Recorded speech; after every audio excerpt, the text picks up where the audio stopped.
Hello, everybody, and welcome back to the Matt Fryer Golf Podcast. I'm your host, Matt Fryer, and sat by me 5 times in a row, Thomas Fearon. We even bumped this episode up so you didn't miss one up. We have had to commit early to make sure that I did get 5 in a row, haven't we? Yes, we have. We are actually away next week, or I'm away with cameraman Joe. We are up to St Andrews. We've got quite a hectic schedule, so instead of trying to cram a podcast in and potentially missing it, we thought, why not do one on the Friday? There's some things that we wanted to talk about anyway, and make sure we get it, and it'll be going out next Thursday when the Ladies Open's just about to start at St Andrews, which we'll be up and around there for.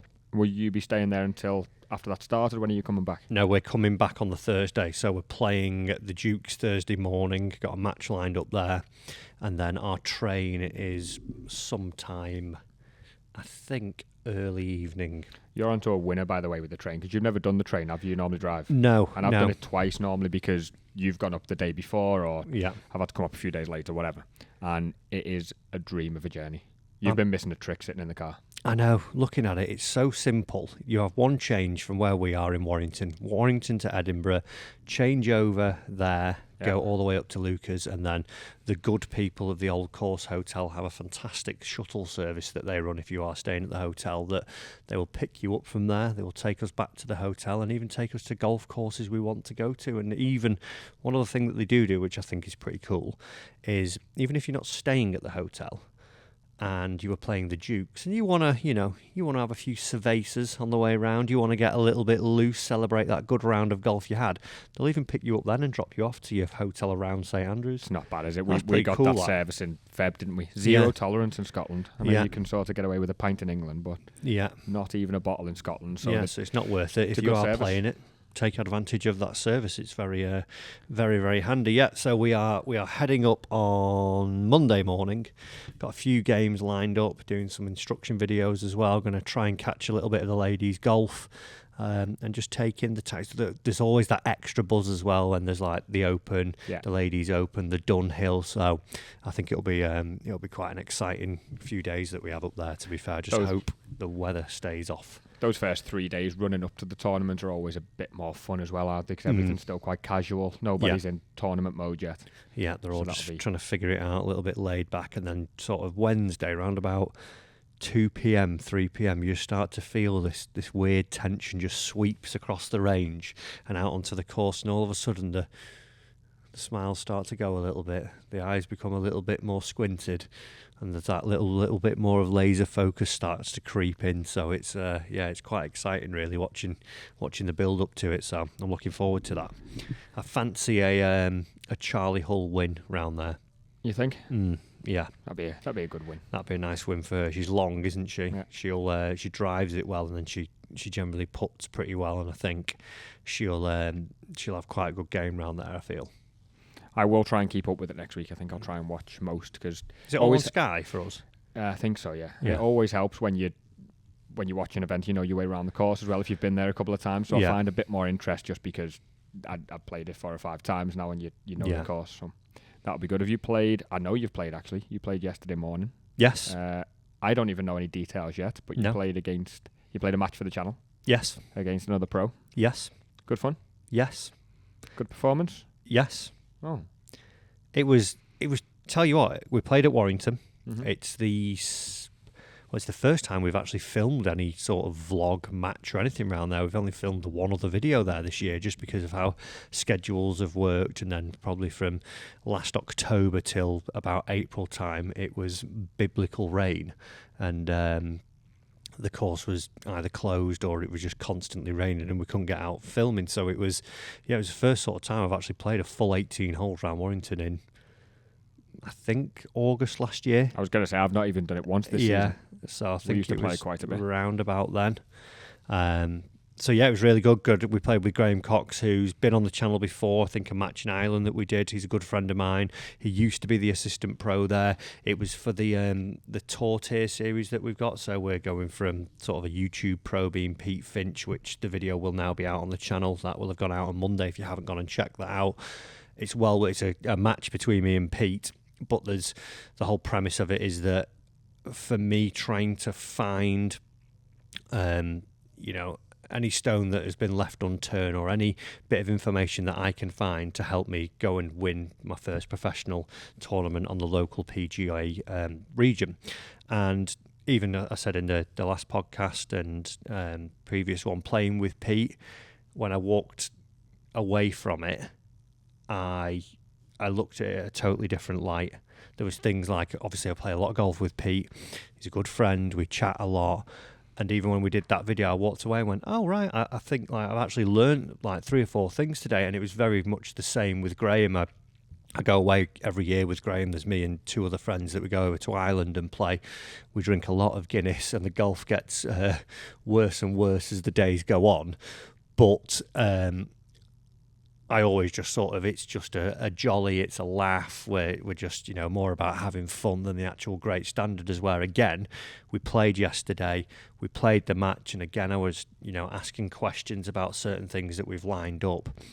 And I walked away and I thought, I never thought about that about Graham, or I never noticed that in his game, or I never thought he would have said that was as important as it was. So it's been quite, we're 2 episodes in now, and we're, like I say, we're going from a YouTube pro, being Pete, air quotes, to hopefully going all the way to the PGA Tour. We've got something lined up for each level, YouTube, local PGA, mini tour, sort of Tartan Tour, Clutch Tour, Challenge Tour, DP World Tour, PGA Tour, and 2 episodes in.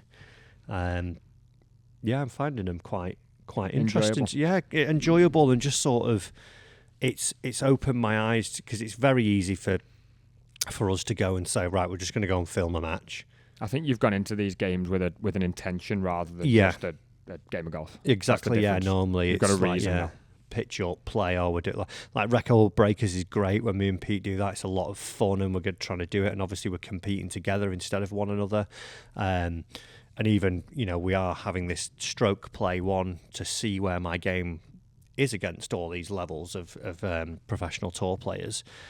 And there's that element, but then, like I say, this sort of questioning and learning element, I think, not only myself, but every golfer, if they went and watched that video, I think sort of as you go through, it tends to be, just as natural as normal, just sort of like every couple of holes, 3-4 holes in, and play a couple, then another 3, we sort of stop and have a conversation.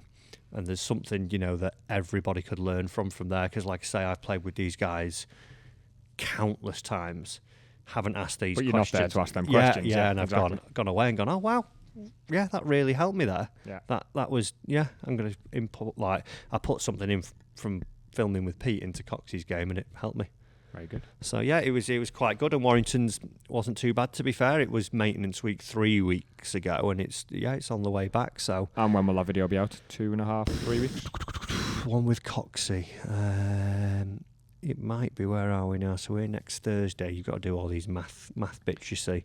So it might be out next week. Next week from this podcast, back end of August-ish, isn't it? Yeah, back end, somewhere around there. So, yeah, it'd be quite a good video, that, I think. I managed to play West Lancs on Wednesday. How was that? After what a golf course. After seeing Wallasey. It was great, as always. Yeah. Windy. No, it wasn't, actually. Was it not? It was lovely so weather. There was a small breeze. I made the amateur mistake. It was the shortest I've played the course. I was playing with my dad and a couple of mates. Tried hitting driver everywhere and lost loads of balls. And just hitting driver when I shouldn't be. And if anybody knows West Lancs, there's a lot of, if I use the 6th and the 9th as examples, quite sharp dog legs. Mm. And you're talking to people who don't necessarily know the game, and they're saying, yeah, go on, you hit driver and aim at the chimney of that house there, and you play a blind tee shot, you hit it well, then your ball's bounced 45 degrees across and gone through the fairway. You should have been 20 yards further left. Didn't necessarily lose them, but I was just in the deep stuff a few times. And in reality, I said after the round, it probably would have been better if I was hitting 4 irons down the middle. But you don't want to go to West Lancs. I've got a new driver, as you know, which I'm really enjoying hitting. Yeah. So I wanted to hit that as much as possible. Discipline, Thomas. You need to see. And really, you're the perfect person to watch these videos. I need to watch it. There we go. You even filmed some of them. Did you not take anything in? I kept taking a hybrid to the tee, and I'd sort of stand there and go, nah. Slug driver instead. So no, it was good fun. Even to the point of the second hole, those 2 little bunkers in the middle of the fairway. Yeah. Well, my ball rolled into the second one, whereas if I was back towards the back end of You that tee. didn't get past them 20 shots now. from the forward tee. Well, we went forward tee, but they were 295 away. Oh, Tom. 295. Come on, Matt, be nice to me. So yeah, it was amazing condition, great course as always. It's brilliant, isn't it? It's like that stretch of golf. I know, like Birkdale obviously gets a lot of praise, doesn't it? And Hillside does as well. But we are so lucky where we live. Like when you think, obviously we filmed at SNA with Pete, and then you go along, you've got West Lancs, SNA, Hillside, Formby, Birkdale, Formby Ladies. Basically, if there's a train line next to it, you're flying. You've got Ormskirk's not that far away, which is a good golf course. Yeah, there's just so many.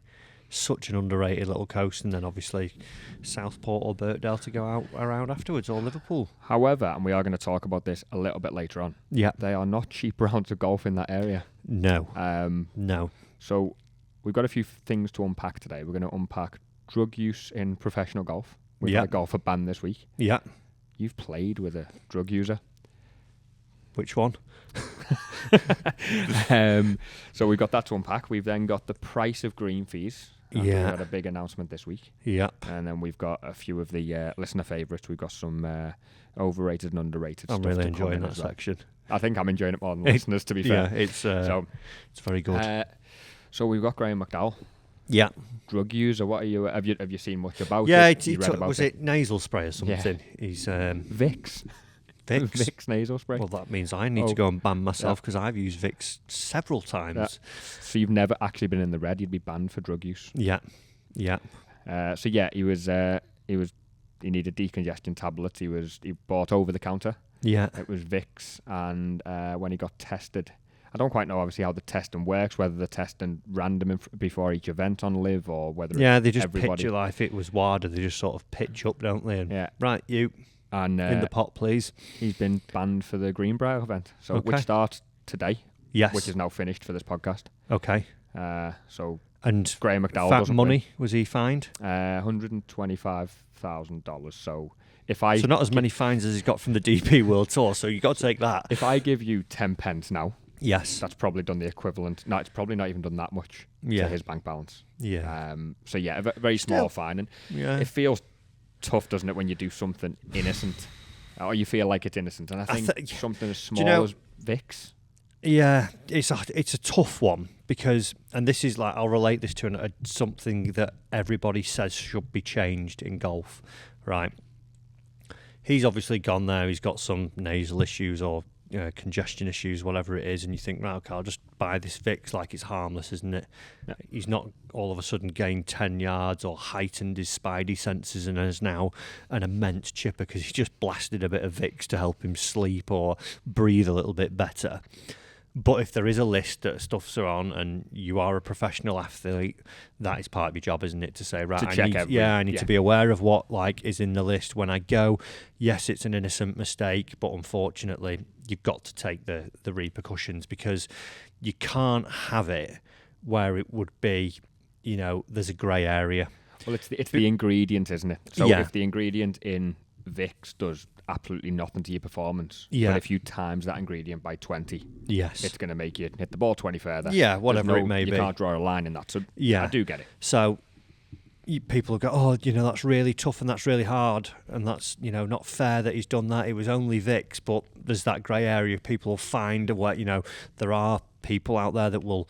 You saw it with Lance Armstrong, didn't you? Will find a way to get round things, and there you go. And if you have that little bit of grey area, it doesn't have a little bit of wiggle room, which brings me to likening it to a rule that everyone thinks should be changed: moving the ball out of a divot. What's a divot?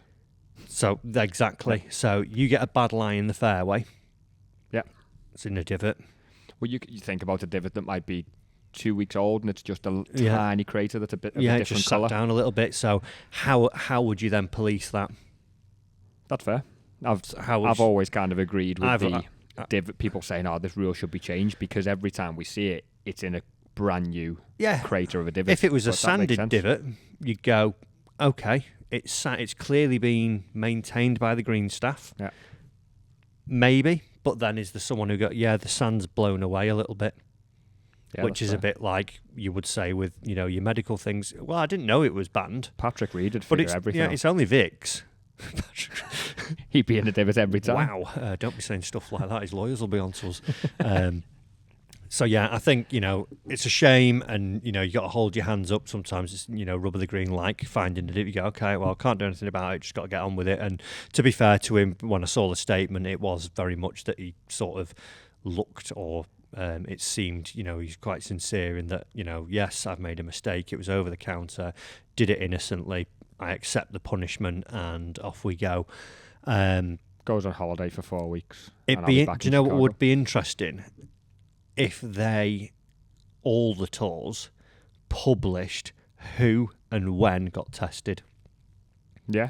Because, obviously we've not heard of, however, when was it, 2021 Liv started? 21 probably. Yeah. So let's say it was then. 3 years now. Yeah. How many drug tests have actually happened? I don't know, but is that the first? Well, that's the first ban one, yeah. I thought it was, yeah. Again, because he made a little bit of a dig at other tours, didn't he, in his statement, unlike some other tours, or whatever the comment was. I'll have to find it.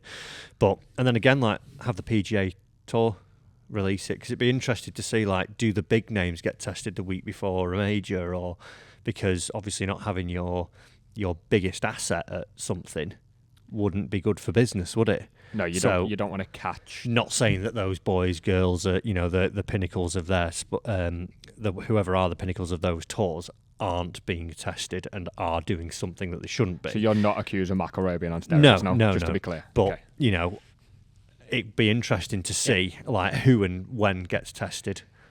Yeah, I'm sure the frequency. There's sports across the world, regardless, where they will. I know the boxers, turn a blind eye to certain people and say, well, we don't really want to catch that person because we need that pay-per-view, or we need that event to pull the crowds, so we won't test them. Have you ever watched that McGregor documentary? The first one? Called Notorious? Yeah, and it's they just turn up, don't they? Yeah. And then there's the Rio Ferdinand incident, wasn't there, where he had gone out for lunch after training. The doctor's turned up, he's not there, come back, and he's and then he's not got back in time, and he's banned and stuff like that. So, yeah, it would be quite interesting to maybe be a fly on the wall for that for a day, just to see how it's chosen, who's chosen, what happens, and how it's all done. Graham McDowell is $125,000 poorer, so less than £100,000. He's not. Be all right. He's not playing golf this week, so he's not playing for 6 weeks. Middle of September, I think Chicago is. And John Catlin is the reserve, who's won 3 times on the DP World Tour.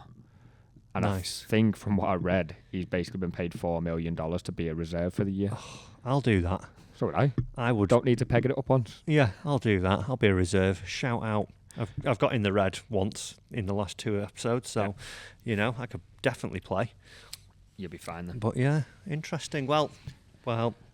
So some of the news we wanted to discuss was come out of, I think the first place I seen it come out of Golf Digest yesterday, of Trump Turnberry making some of the most ridiculous price green fees I have ever heard.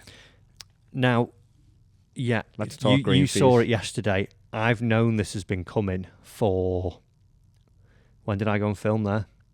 3 months ago, probably. Yeah, so we didn't know the exact fee. I also have a friend who actually works just down from us here, who's as a matter of fact, he's actually gone to Turnberry today to play.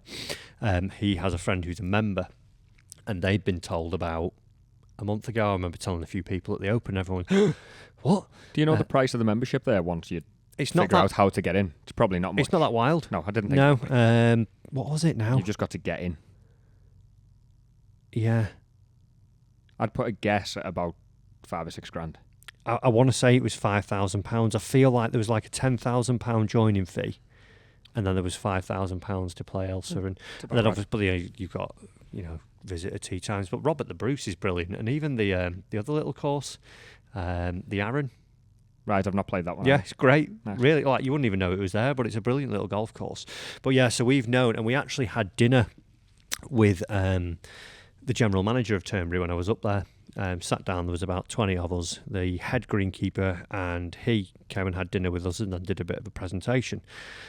And he actually did say at the time, so we are thinking and we're most likely going to be putting the green fee up. And I was like, at the time, it was £495 to play in your peak season before 1 p.m, I think it was. And everyone was like, what? And he's like, in simple business terms, it is supply and demand. Every tea and time they were full. like, he was like, we're full, we can put it up, and people are still going to play it. And for, not being too stereotypical, the way that a lot of Americans come over and play golf courses is all done on price, isn't it? They're basically given almost like a menu of golf courses when they're coming over on, probably a once-in-a-lifetime trip or a bucket list trip.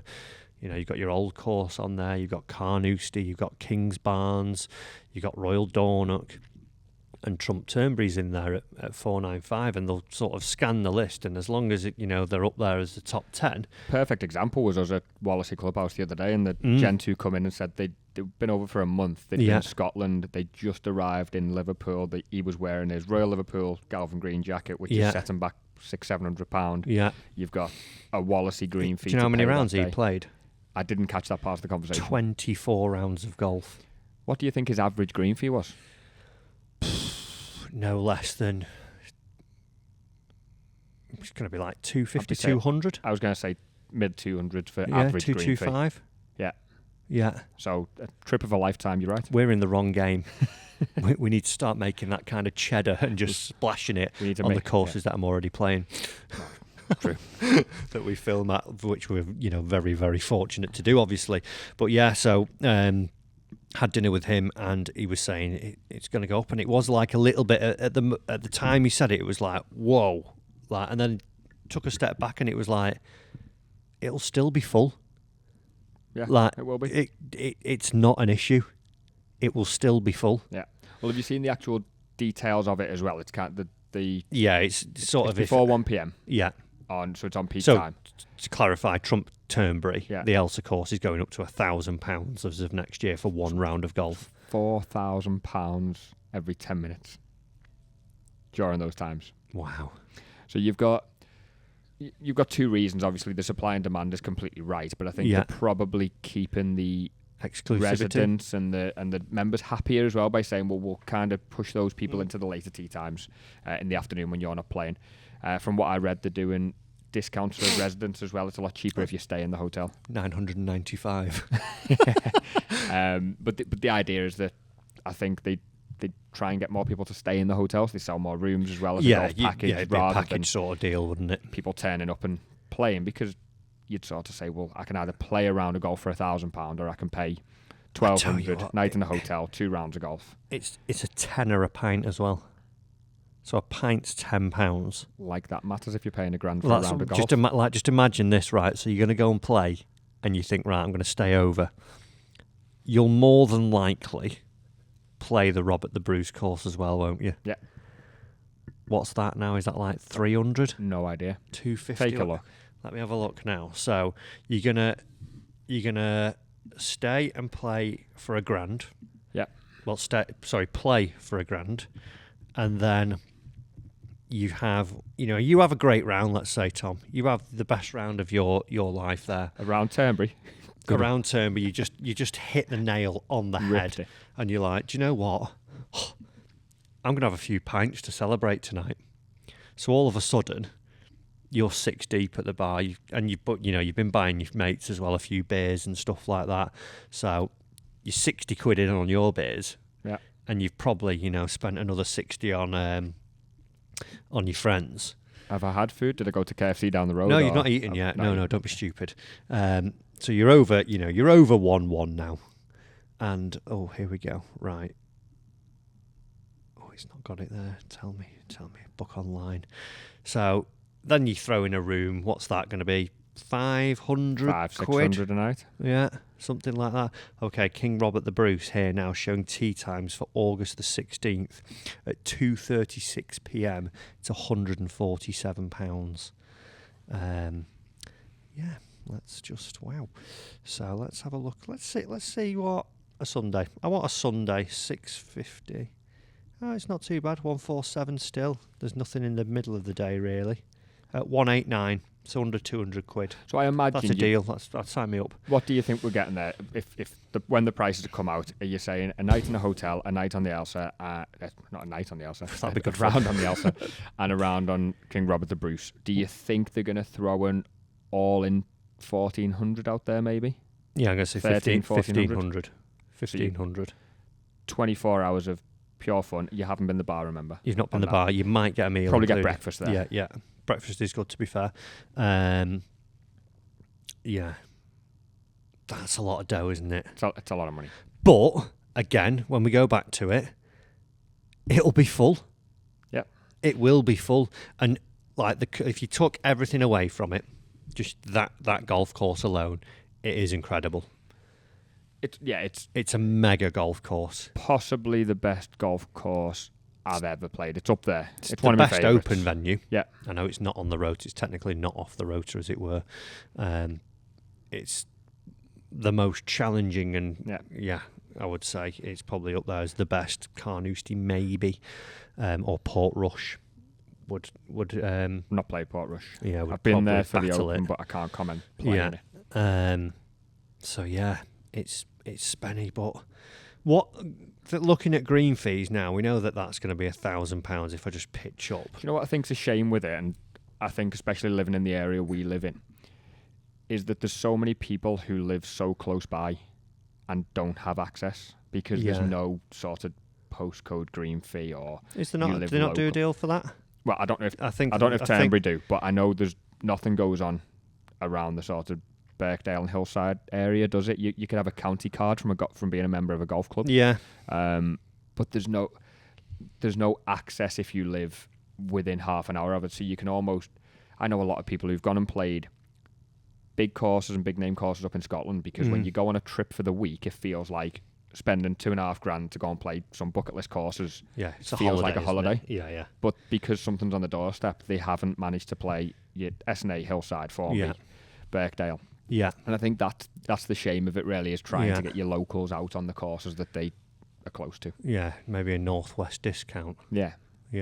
But again, supply and demand, and they need to do it. Yeah, as a business, they don't need to do that. Was chocker the other day when we played. It was busy, again, full of Americans. Oh, there were West Lancs the other day. There must have been, honestly, I stood on the balcony before we played. There was 60 people about just putting a chip in. And that's where I think, like, when you look at Scotland as well, they know that tourism's a huge part for them, aren't they? And I think that's why when you go to a lot of these places like we do with the Old Course Hotel, when you go and play St Andrews, when you're in and around St Andrews, or even when we were over at Troon the other week, and Kilmarnock, Prestwick, St Nick's, Irvine, the original Prestwick, all those courses there, they know that they're relying on it, and the service is just next level. And I think a lot of what you're not only paying for the green fee nowadays, you're actually paying for the experience. Like if you just said, well, 18 holes is £1,000. Yeah. Like when you arrive, you're getting like your little tote bag, aren't you?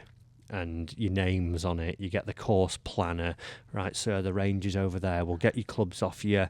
We'll make sure they're ready with you, by the first tee, or would you like to go to the range? The locker room's down here. Your name's on the locker, and you go.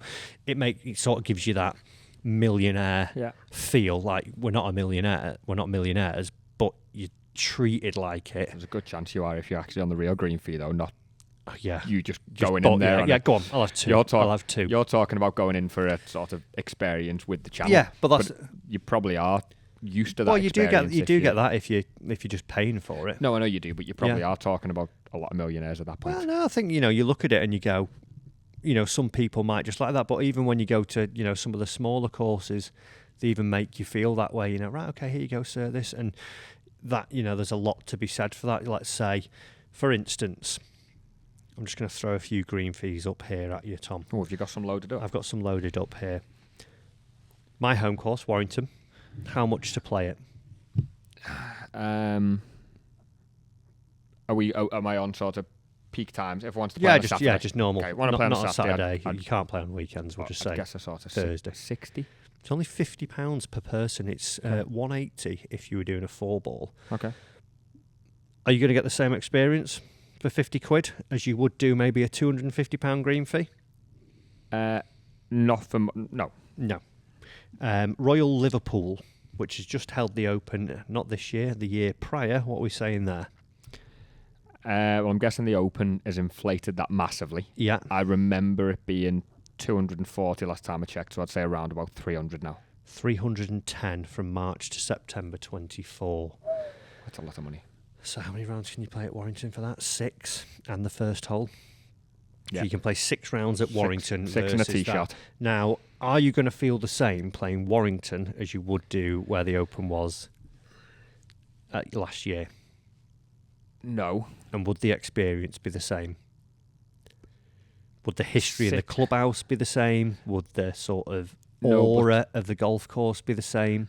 No, but if I get 6 times Warrington, then I don't know if I'd be able to justify £310 for Royal Liverpool. Yeah, that's fair. That is fair. Yeah.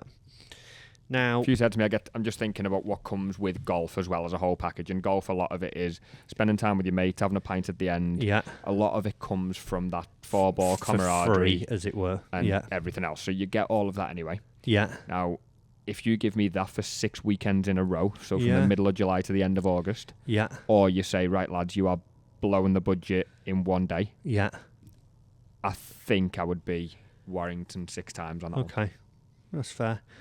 Irvine, where we filmed that, you weren't there at that point, but very good golf course, fantastic condition. Obviously a seaside links golf course. How much? I'm going to say that's probably just above 100, maybe 120.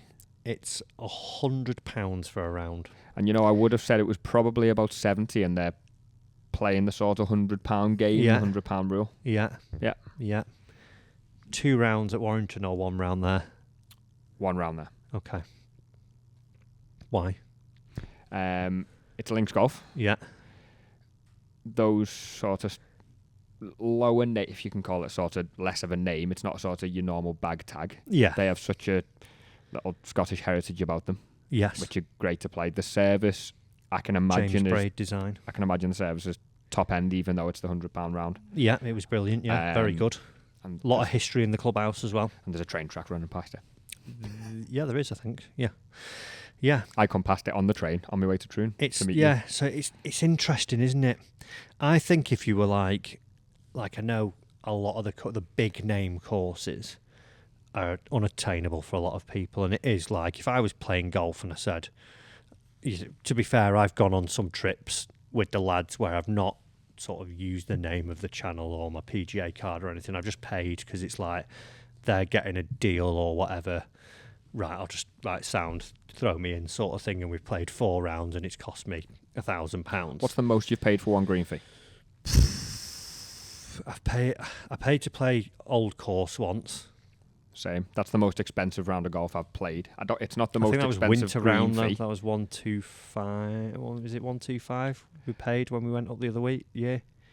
Probably. Yeah. Oh yeah, because we paid it. We weren't supposed to play. We weren't play. And we had a booking on the other one, and we just said, "Yeah, get it." I think I paid 195 in the summer of 2020. Yeah. And I think that's 300 now, is it?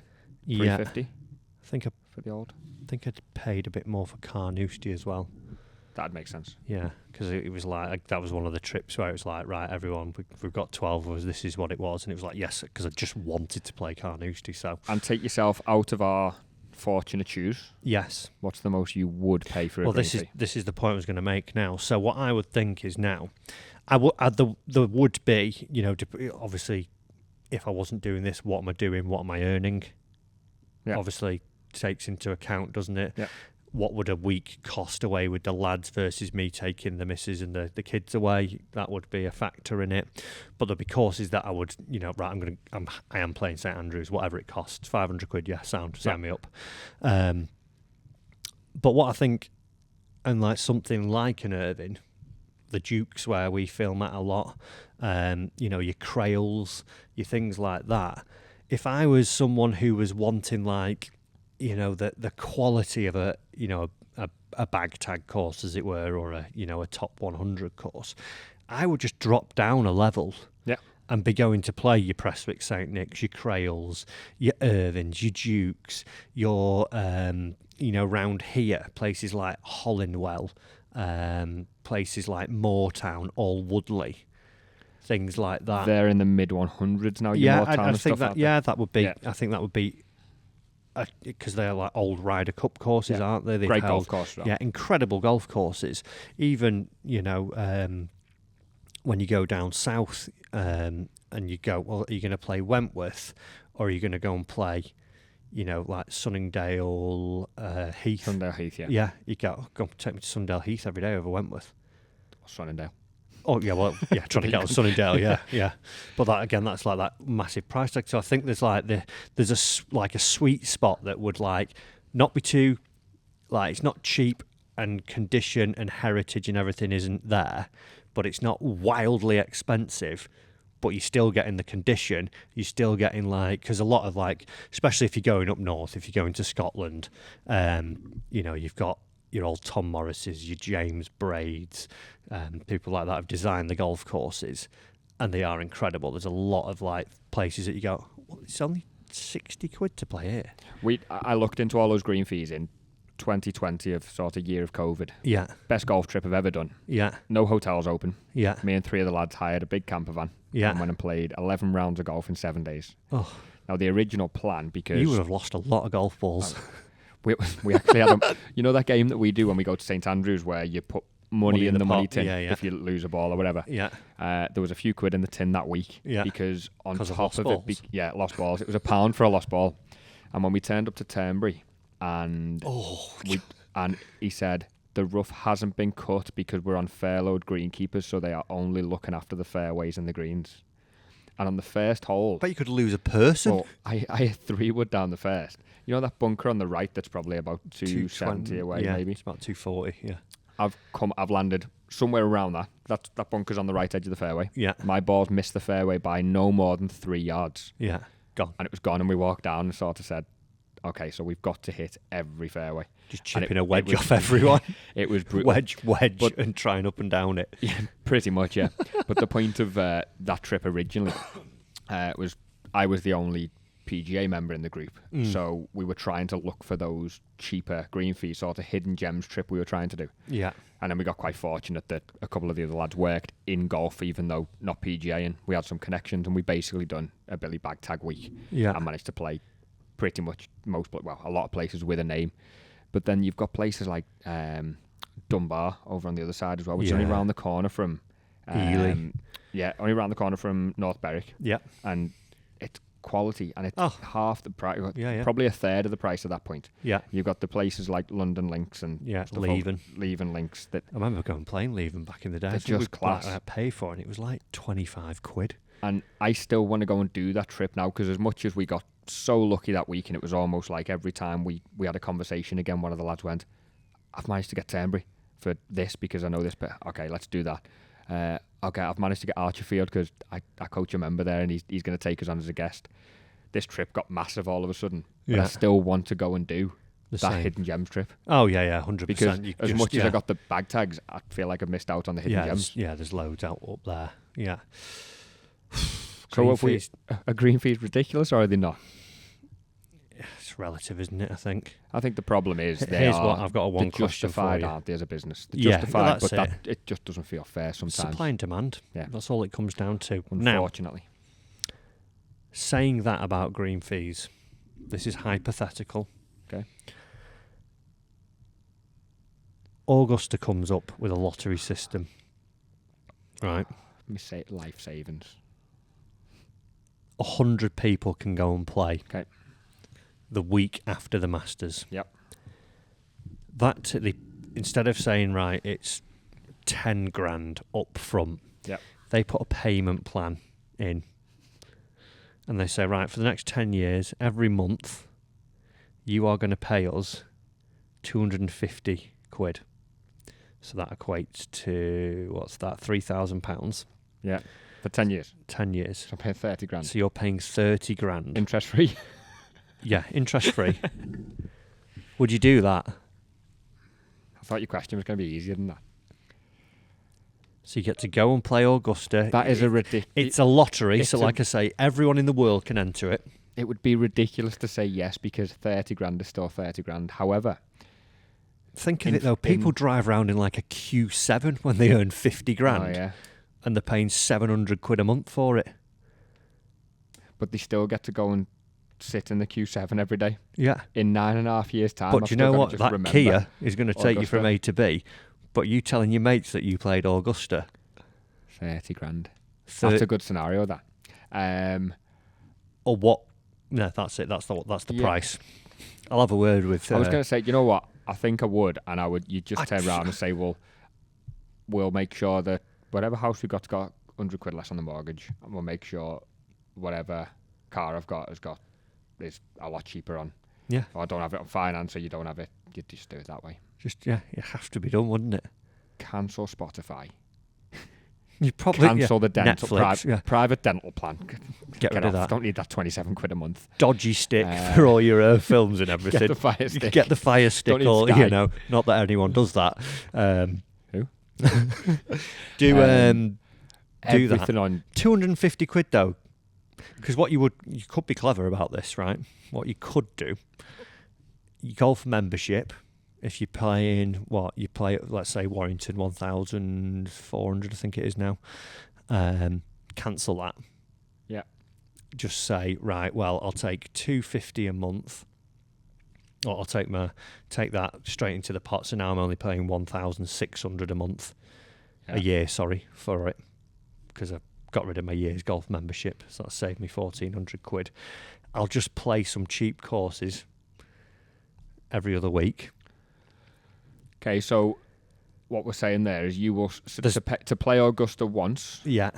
You will sacrifice and play for the next 10 years. You will play a municipal course at £12 a round. To play Augusta now. And you have to play a council-run golf course. Oh, that throws a different spin on it. For the next. No, 10 I'd years. just find the 250. I'd go and get another job. Just literally just behind a bar, just one 2 night, shifts a week. Yeah, one shift a week. That'll cover me. Got to go out, love. I shot 96, but I've got to cover the bill. Augusta is a golf course that, even if you were to say, okay, up front, what would you pay? I think I'd struggle to turn down them saying 2.5 grand for a green fee. Yeah, I'd have to figure it out. Yeah. If someone said to me, right, it's £5,000. Yeah. You're playing. The sun shines like it's good weather. You'd find it. You'd figure that out. You can play the par 3 course. Oh, par 3 included. You can go and play the par 3 first. You can hit some balls on the range. You're going to go out, have a game. Live like a member for a day. Yeah. Yeah, I'm there. It's 5 Gs. Caddy included, or I've got to pay him? Yeah, caddy's in. Okay. I'm in. He's no good, but... Couldn't get less. I'd go 5. That was a tough question. Yeah. It's good, that, isn't it? Yeah. I was thinking about that last night, like what... Because realistically, if someone turned around to you and said for the next year, it was £100 a month for 10 years, you go, 1,200 quid. Yeah. Yeah, fine. It's 12 grand to play it as well. When you go to like that, we're going over 20. Oh, it's 30 grand. Yeah. That's proper dough. Yeah. It would... Would you do it? I think I would. I'd just start worrying that I'd regret it in 5 years when I've still got this £250 rolling out. But to be fair, can I claim bankruptcy after 3 years? No, you've got to find a way. Even if you're dead or in jail, the debt gets passed on to your family. Oh, that's fine. Yeah, they can pay it. But imagine it like your little envelope coming through. You'd be like, I've got my master's invitation again.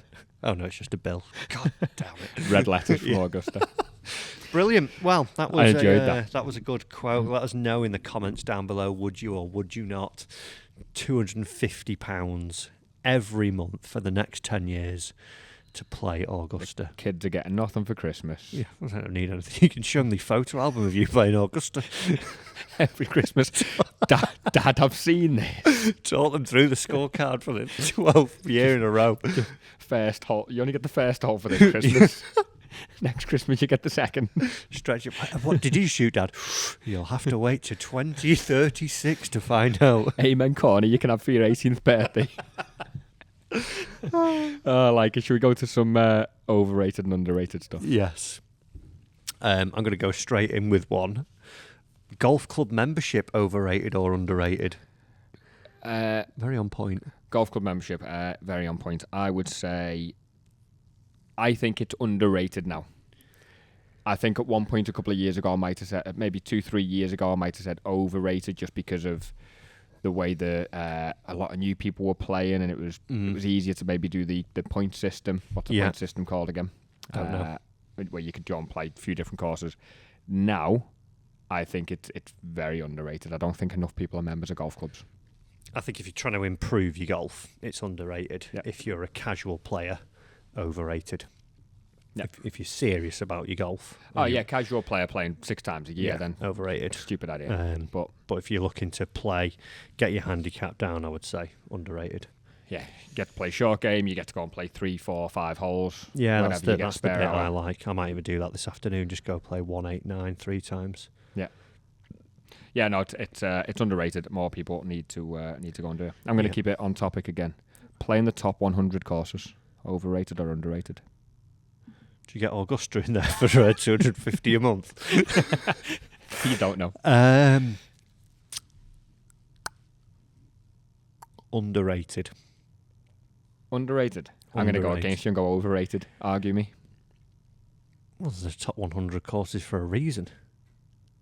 But go back 5 minutes ago and you've just said that you can go and do nearly equivalent to get such a good experience, and you haven't done. What about the second 100 that you'd get a much better experience than you've ever had? Yeah, you could do. But if I think the whole because everything comes down to price, doesn't it? Like that argument I was making was all down to price. Yeah. If someone said, right, can you let's give you the top 100, then I'm going to give you 101 to 200.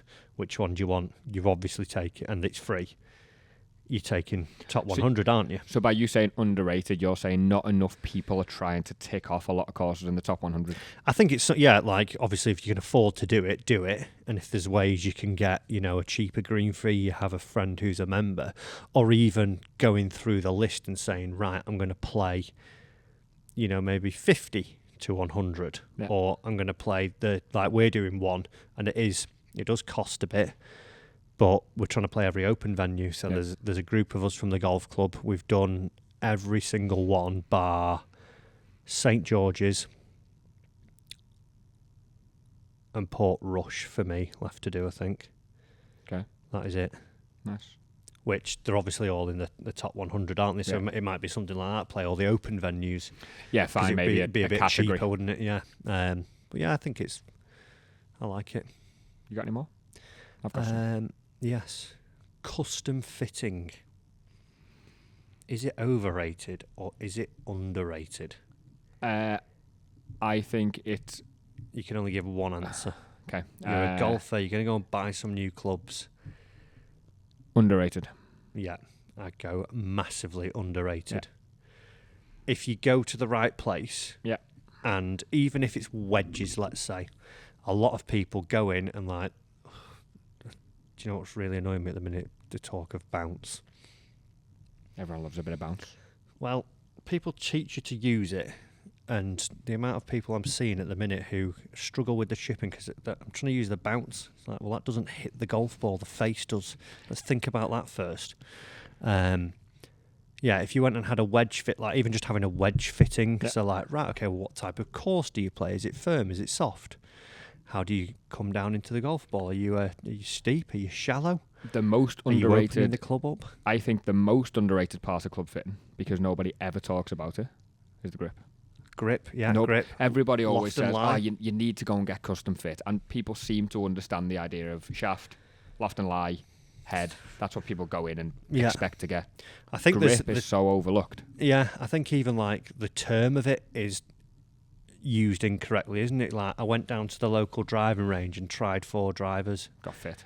I got fit. Why? How did you get fit? Well, I hit some balls out and he said that this was the longest. And we moved the weight across to the heel. Yeah. Right, you didn't get fit then, did you?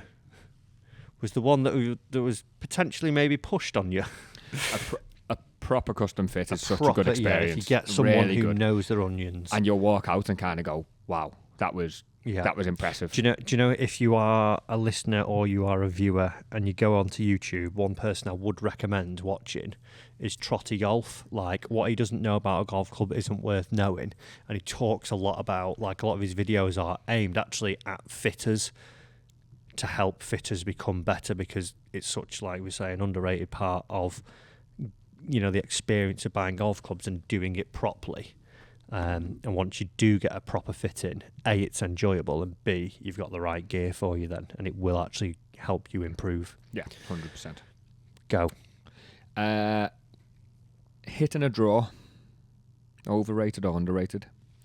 Well, if you looked at the way a lot of tour players are playing now, overrated. You know, the ball goes just as far nowadays. It comes off the face that fast with the driver that the old sort of moniker of, well, the draw goes further, it's going to run out more than the fade. Generally, everything's done in carry distance anyway nowadays. Yeah. Because the world is getting wetter, Tom. And yeah, you can still hit a long fade. Look at all the tour players. It is nice, obviously, to have it. I think sort of everyone always, I want to draw it. I want to draw it. It's because they're seeing a massive slice, aren't they? They just want the opposite to what they get away do. from me. It's where if you could turn your 40-yard slice into a 5-yard fade every time that worked, and you got it down the fairway and it was repeatable. Yeah. I moved away from draw because I, as an amateur, always hooked it. And if you speak to a tour player, hate seeing it go left. How much worse is a low spin, long left miss than are just a sort of little heely one that you miss? Yeah. Short right, weak just shot, and you go fine. Puffs up in the air, loads of spin on it, and it doesn't get you into. If it's going left quick. Yeah. And it's Worse. horrible. So yeah, even for the sake of misses, but like you say, most people are so used to seeing that wild slice. Yeah. And even going for golf lessons, most of the time I'm having conversations with people trying to get more into out, because if you had the conversation of let's stop swinging 10 degrees left, let's try and swing 2 degrees left. Yeah. You're not really getting the result as quickly. You're trying to get them to feel like they're swinging more to the right. Yeah. I think people get used to the idea then of the only way to swing a club is swing it right, close the face, Yeah. and try and get the draw. Yeah. Most of the time because they're trying to fix the big sliced banana. Yeah. Here's one for you. Go on. Overrated or underrated? Getting a handicap. The most underrated thing that's ever happened. Really? Yeah, I think everybody should have a handicap. Okay. And what if you don't want one? What if you just want to play social golf? What if you want to go out with me, let's say, and obviously, we just want to play 18 holes. We just want to go and hit the ball. Okay, I'm talking from a more biased perspective. The fact that 99% of the people I meet have come in to try and improve. Yeah. So I suppose I'm talking from there. The example I use all the time, it's like turning up to start a fitness plan or a personal training plan, and you don't get on the scales. So you've got no idea what's Scales changed. lie, Tom. You don't. Mirror tells the truth. Well, you don't get on scales. You don't do measurements. You don't do whatever you need to do. You don't measure your body fat before you start a program. Yeah. You've got to know. That's a program of improvement, though, isn't it? Like I said, I'm from a biased point of view of everyone I meet's trying to improve. Yeah. Hopefully. It's interesting, isn't it? Because you could say it's actually overrated getting a handicap. Why? Because what are you doing it for? Do you want to play competitions, or do you want to just go out and play golf with your mates? But then there's probably the argument of, well, how do you know you're getting better? Well, are you playing to get better, or are you just playing to play golf? How do you enjoy golf? Goes down a rabbit hole, this one. It does. I think that you're talking about a small minority who just walk around playing to play. Yeah. So I think most people will be playing to improve or want to get better. At least they want less frustration. Yeah. And when you want less frustration, it means you want to be better. But at the same time, I don't think you lose frustration in golf because your expectations just get bigger. So you get I'll be happy as soon as I get down to 10. I'll be happy. You get to 10, you want 8. Would a scoring goal not be better? So, obviously on the main channel, Matt Fry Golf, a lot of the tips we do and a lot of the viewers that we have, they're trying to break a certain score. So, if playing and maintaining a handicap through, I'm not a fan of the new handicap system anyway. I put a social card in with my mate. Oh, you did you? Yeah. All right, interesting. I think handicap should only ever be monitored during competition. Yeah, I agree with that. But if you're going out to break 100, yeah, you go out, you shoot 105. Okay, I'll try and shoot 100 next time. It doesn't then impact, your handicap now would be 32, let's say. Now you're 34 and you go, I've gone up, I'm worse. I'm no good. But you go, okay, I'll try and break it next time. You go out, 104. Right, I got one better. Oh, brilliant. I'm going back the other way now, but my handicap hasn't changed. To me, I just think it gives you a habit of being able to measure things, especially when you're talking now about the ability to measure if you're wearing a shot scope, or even if you're using top traces on the range now and stuff, you've got the ability to measure certain parts of your game against handicaps on a stroke gain basis. Then, but is that the old way, Tom? Well, in lessons, for example, I'll have somebody come in and say, I'm playing off 15. So I will then put 20. Their challenge. I'm trying to go up so I can win a board comp. The board comp's in 3 weeks. I need to get up by then. Get me up pronto. Well, it's fine. We can put a few scores in here. Me and you. I'll sign you off. Yeah, sign you off. Done. Right, you're off 604 now. So next year, if I've got 50 students who've won board comps, you know why? We've fiddled the handicap up. They've gone and won. There we go. EGU will be on to you. I think it's underrated. Okay. That's where I'm going. Are you sticking with overrated? No fences. Yeah, I'll go overrated. Okay. Fine. Okay, hit me with one more. One more. I like this one. Overrated or underrated? Gimmies. Oh, right. We have a big argument about this in the pub all the time, and we've actually got to the point where we're not playing gimmies anymore, so they are overrated. I agree. Because it's a bit like my divot argument before. Yeah. And do you know what I always think of as well when I think of this? The No Laying Up podcast with the Club Pro guy, when he talks about quick raking, like when he's going by. Like, are you going to make me put that down? Are you going to make me finish it? How do you monitor them?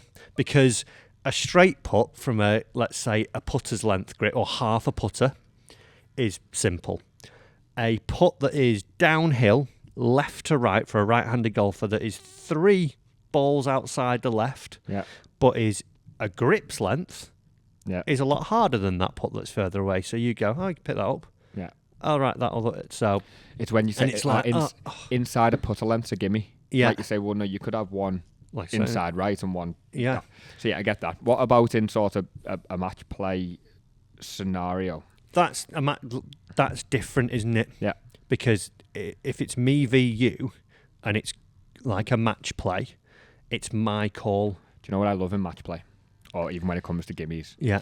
Is when they knock it close enough, and then as they're walking up this sort of don't reach for the marker, they look at you as if to say, "Gonna give me that, aren't you? You're giving me that." Yeah. And my rule is, if you've got to ask or look at me, you're not liking it. Yeah. You're not confident, and if you've got no problem, then just go and tap the thing in. Yeah. And you'll be fine. Yeah. Or when somebody's about to set up and go, I haven't seen you miss one of them for 5 years, so you might as well put it. Yeah. Like this yipping over the ball. Yeah, so we've got a rule in our society now, because it was like we've actually got one of the lads Aussie like you've hit the green, pick it up, lad. Like he's not that severe, but it was always a joke. Like on the Sunday, if you're playing with him, great shot that, pick it. It's like driver length, lad. But from a coaching point of view, how many people do you think go out on the golf course? I see this all the time. Go out on the course, play for 5 rounds in a row with the mates. Yeah. Where it's, go on mate, pick that up. Yeah, next pick hole. that up. It's 10 foot. You never miss them. And then in the main medal, they come in and they go, I missed a load of 2-footers, 3-footers because I haven't putted one for 2 months. Well, that's it. Like, I haven't practiced them. Go and hole them. It's a very important, it's a very important part of the game. And like we've said in our society, we've stopped them now because it's like, well, if it's a gimme, you're going to knock it in anyway. Yeah. So just knock it in, like you just said a second ago. So then at least we know it's gone in, and then the points are correct, and we can't get at, what if it came down to the last hole and so-and-so's given one that was 2 feet, but it was that tricky one that I described a moment ago, and then I have one that's 2 feet on the last. It just bobbles and lips out. He now gets first place. I get second. They should definitely be a no-in, like you say. They're not in the rules of golf, are they? No. In match play, it is up to the opponent's discretion whether you were giving it or not. So if it's anything other than match play, just get it in the hole. Yeah. So they are overrated and they should be banned. The other thing in a 4-ball is if you're playing a sort of, as long as all 3 agree it's given.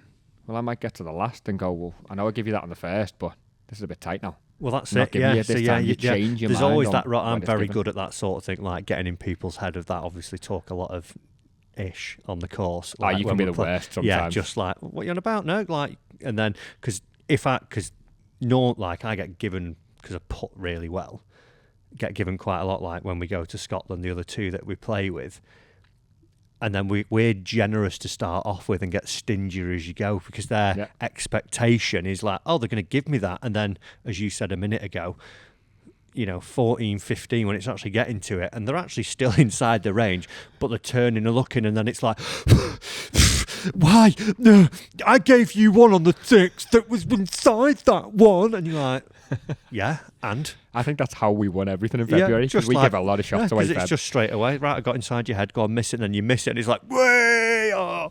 So... The time and place when a gimme is definitely the most overrated is when you give it away for the Ryder Cup. Remember that? Ricky Fowler, wasn't it? Yeah. Give it to Tommy. Hovland? Tommy had knocked... Oh, no, did Tommy win it by putting his 3-wood on the green? Yeah, he hit a mini driver to like... And before he got there to win the Ryder Cup... Yeah. Then... Yeah, Fowler... Ricky give away the Ryder Cup. To Hovland, yeah. Make him put it. Yeah.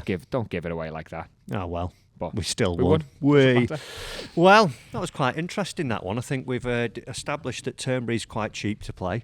Yeah. We're changing the podcast name to Overrated, Underrated, because it's our favourite part. Yeah.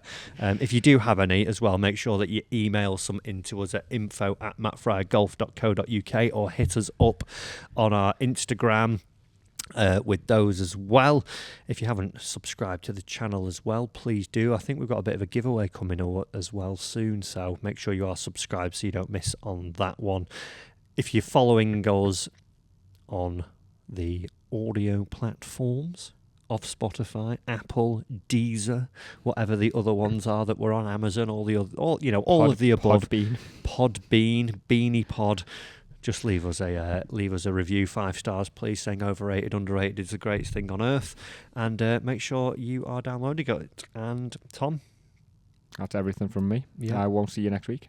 No, but I will be here next week on the podcast. Yeah, you will be. I'll see you the week after. Yeah. Have a good week in St Andrews, mate. Will do, guys. Thanks for listening. See you in the next one.